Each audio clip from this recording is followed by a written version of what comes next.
Well, hello there, watching the press preview, a first look at what is on the front pages. Time then to see what's making the headlines with the Daily Mail's consultant editor, Andrew Pearce, and the Daily Mirror's associate editor, Kevin Maguire, with us from now until just before midnight. So welcome to both of you.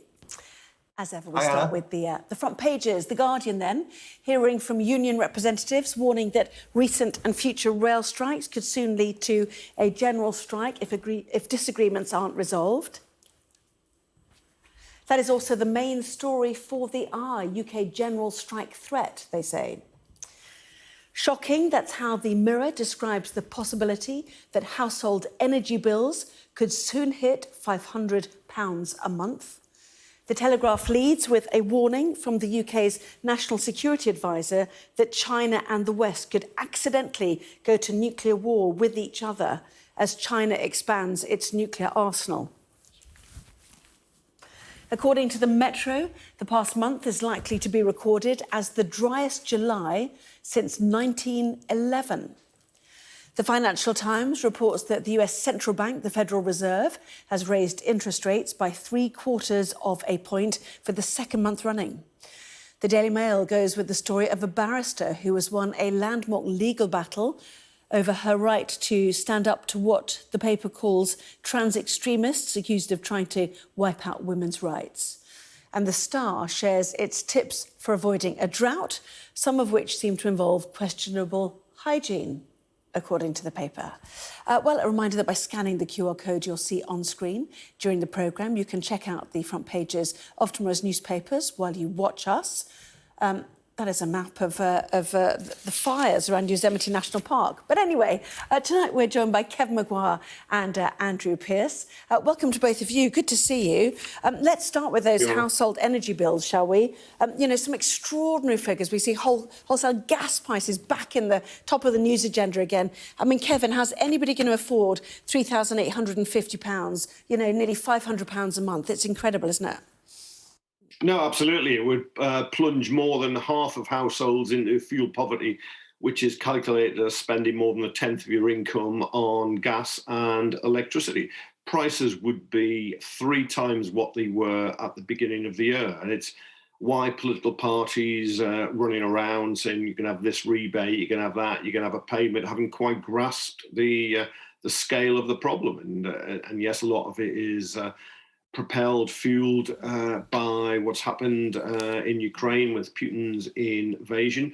But you can see how the whole cost of living crisis now is around fuel and fuel bills. And it is the number one political issue. And I think parties are going to have to think of really dramatic and drastic answers. And that may include a COVID-style emergency intervention and take public ownership of the gas and electricity companies, the suppliers, and run them in the public interest rather than leaving them as profit-generating companies in the private sector. Yeah, I mean, is that where we're up to, do you think, Andrew? Government intervention to try and solve this? I mean, we did some calculating. 31,500 is the average household income. If energy or fuel poverty counts as, 10% of your earnings going on energy, then that leaves, well, a monstrous proportion of people unable to pay this bill properly. It'll be the biggest cost of living crisis ever in modern times, and it will need really major solutions. I don't know what they're going to be. We've got to hope perhaps that Russia's threats, but I mean, they're restricting gas supplies. I mean, lights are going to start going out all over Europe in particular, where they're so dependent on Russian gas. I don't know what the answer is going to be, but the £400 every household's going to get is barely going to touch the surface, is it, if bills really do go that high? It's shocking. That's the right word on the front page of the Mirror headline. And who knows? God help us. Maybe it goes even higher. Putin is wielding his maximum power while he can. And it's why we're going to have to, I think, start doing more on nuclear power. We're going to have to start reopening our oil fields up in the North Sea because we can't go on like this. Well, the Telegraph suggests that Britain will rely on more imported power to help keep the lights on this winter. This according to the National Grid, which has issued its annual outlook, suggesting it expects to be able to draw on undersea cables sending power from the continent this winter, but warned of tight periods in early December, even with this support. Now, there you go, it's the story towards the bottom of that front page. European energy is the key to keeping lights on this winter. Germany is already deeply concerned, as we saw from our reporting earlier. Street lights not being turned on in Germany. Will the gas we need to import be available, I suppose, is my question, Kevin. Yeah, I love it that the Brexit supporting Daily Telegraph is now advocating European solutions and looking to those countries it wanted to turn its back on to now save and bail out Britain. But no, we're going to be absolutely dependent, and until we generate all our electricity, all our power from renewables and nuclear, we're going to be caught up and victims of changes in international price and demand, and that European power, which we will rely on, which the Brexit Telegraph is saying is now going to keep the lights on. Well, that's going to come at a price. It's not going to reduce bills because there is a market here, and we're going to be burned by that market. And Andrew's right about we're going to have to get on with nuclear. I'm not so sure about North Sea and expanding in the future. But of course, it all takes time. It's not now. We're living here in 2022. Build a nuclear power station, you're talking 10, 12, 15, 20 years. We're paying a price for not developing nuclear in the recent past. We have renewables, and I think there was one day last week that renewables wind was generating more than half the electricity used in the UK. Admittedly, it was a warm day and it wasn't a winter demand, but it's where we have to go. We have to go green and nukes. It's the only way, but it will take time. It's going to be terrible in the short term, and it's how do you get over that? It's protecting households, but can you do it without a major intervention and taking over the power sector and running it as a public service rather than a profit-generating private system? And meanwhile, go for it. Well, I was going to say, Anna, I think what we'll do, Kevin and I are old enough to remember the 3-day week under Ted Heath when we simply didn't. There were the power cuts, but I suspect as you were going to see across the European Union, where there's appeals for consumption to be reduced by 15%. I think we're going to have to do that in Britain as we get closer to the winter. There will just have to be a way of reducing how much power we're using because families won't be able to pay for it. To some extent, households will do that because bills go up and people will be more likely to switch off lights, turn down thermometers. Now, that can create problems for some people if they are literally choosing between eating and heating. Other people can't do it. If you're disabled or elderly or have a medical condition, you may require a really warm home. You can't just put on another jumper. But a lot of industry, it just requires power. That is it. It needs it. They can't just switch it off. So we are in a bind. And in one way, if you're Putin in the Kremlin and you're facing sanctions over your unprovoked invasion of Ukraine, of course you're going to use power as a weapon. We sanction him, he's going to try and sanction us back. It's the way of the world. And for instance, the Saudis, Johnson has been over, Biden's been over. It's a horrible, evil regime, but they've so far resisted calls to turn on the taps and produce more fuel. They want their position of power too. So in Britain, where we're actually paying a price for not going for more renewables and more nukes earlier. Well, and increasingly consumer goods companies and retailers acknowledging they can no longer absorb, the rising costs. We've seen a whole list of them, haven't we, in the last few weeks? Now we add the cheeseburger rising by 20p at McDonald's, Andrew. Yeah, and it's just staggering. I mean, I don't eat McDonald's, I can't bear the stuff. But they've not gone up for 14 years, which is a staggering admission. Who would have known that? But it's a sign. Foodstuffs are gone up in price. It's the cost of deliveries, fuel to get the stuff to the McDonald's restaurants, and that's a pretty big rise. Although I suppose one benefit is it might improve the nation's health, because I don't think McDonald's burgers are ever very good for us, are they? Well, the problem is the cheeseburger is symbol of all the other things that are also rising. Presumably the lettuce is also going the same way, to be fair. Yes. Let's look at interest rates, shall we? The Fed, front page of the Financial Times, Fed lifts rates by 0.75 points. I mean, that's a whopper compared to what we've been seeing for the second month in a row. And the battle to tame inflation is something that we're seeing all, in every nation almost, aren't we, Kevin? Yeah, I like your use of the word Whopper, which of course is a Burger King product arrived. Other burgers are available. I saw what you were doing there, and I'm in the interest of balance.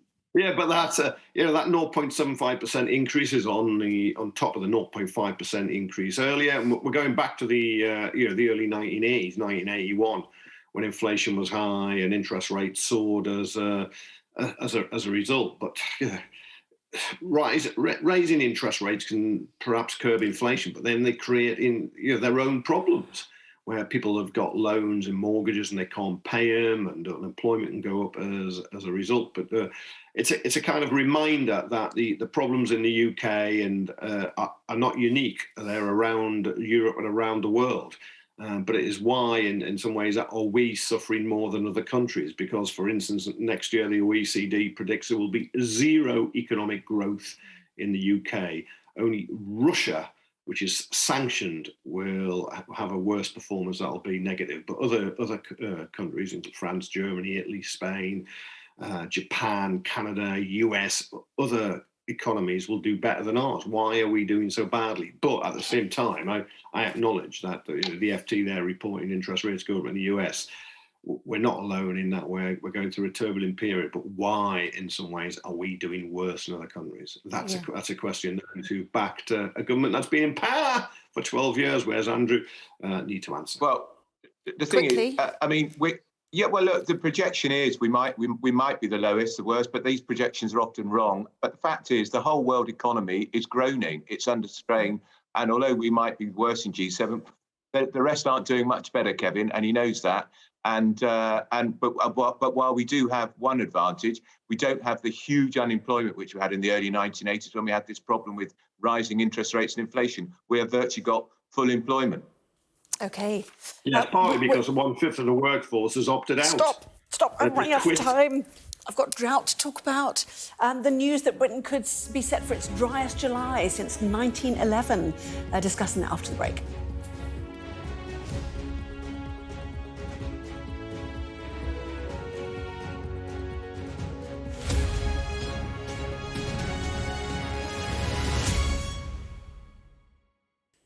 Welcome back. You're watching the press preview. With me now, Andrew Pierce and Kevin Maguire. Welcome back to both of you. Number of newspapers leading on this, not least the Eye. Andrew, you start. A UK general strike possibility. It seems the words of Liz Truss has aggravated the unions, who are already inflamed by pay rises and changes. She's doing the Iron Lady bit. You remember Mrs. Thatcher, one of her great strengths and successes, I would say, was her curbing of the unions in the 1980s. So Liz Truss wants to bring in something that Boris Johnson promised, by the way, in the 2019 manifesto, effectively a minimum service agreement, so that if for essential infrastructure like the railways, there has to be a minimum service. For instance, we think it could be as much as 30 or 35%. Well, today there was 20% train service running. That's infuriated the TUC, it's infuriated the rail unions, and they're talking about a general strike. Well, I think quite a lot of the public will support it, not least because if you go to Spain, if you go to France, if you go to Germany, if you go to Italy, they have just that, minimum service agreements for essential infrastructure like rail services. Quick comment, Kevin? Yeah, look, the Transport Secretary, Grant Shapps, has refused to meet the trade unions. The government is wanting these strikes for political purposes. But I think Andrew's mistaken on this, and I think there's a lot of sympathy for people who stand up. We've just discussed the cost of living crisis. The reason people are going on strike is they're worried about their living standards and their jobs. If the government resolves that problem, there won't be any strikes. So the blame here has to be with the government. I may say it's not in control of all events because of what's happening in the world. I understand that and grasp that. But just to bring in more shackles on trade unions is fundamentally wrong. It's unprincipled, and it won't resolve the core problem in these disputes. And the root of that, as we discussed earlier, is energy, the cost of it, how to pay for it, how to source it even, which takes us to the other issue, which is the lack of water in this country now, or large parts of it, Andrew. We're looking at the driest July since 1911, and the Metro is suggesting in 5 days it might beat all records. Well, in 1911, I looked it up. Of course, in those days, people didn't have refrigerators, so food was going off. There was disease, pestilence, asphalt was melting. Temperatures then were 98 degrees, and it had been a dry year. But this potentially could be much worse, of course, because we use a lot more water now, not least in the industrial process. So we're in a very difficult position. I can remember the standpipes in Swindon, where I lived, in 1976. It wasn't great. But you do feel like we're going back to that. Yeah. Encouraged you to grow your own. Can't keep your carrots alive, can you? That's the thing. Can't have a shower. Can't have a shower. Kevin never does anyway. No. Ho, ho. All you can say, though, Anna, is those who say in this crisis, cut investment in renewable energy and tackling climate change. Look, we've got to do it. Otherwise, we're going to have major and bigger problems down the line. We've got to stick to greening the economy, and we'll win in the long run. Yeah, was that a message just to the two vying to be Prime Minister? I think probably it was. Anyway, final quick thought, 30 seconds on the Metro, the Little Lion Tess, and other coverage of the extraordinary women's football team, Andrew. Well, they're playing. You couldn't make it up. They're going to play Germany, aren't they, in the final? He's double-checking. The answer is yes. Yeah, the old enemy. Come on, England. Come on, you Lionesses. I haven't watched any of it yet. OK. So I will watch the final.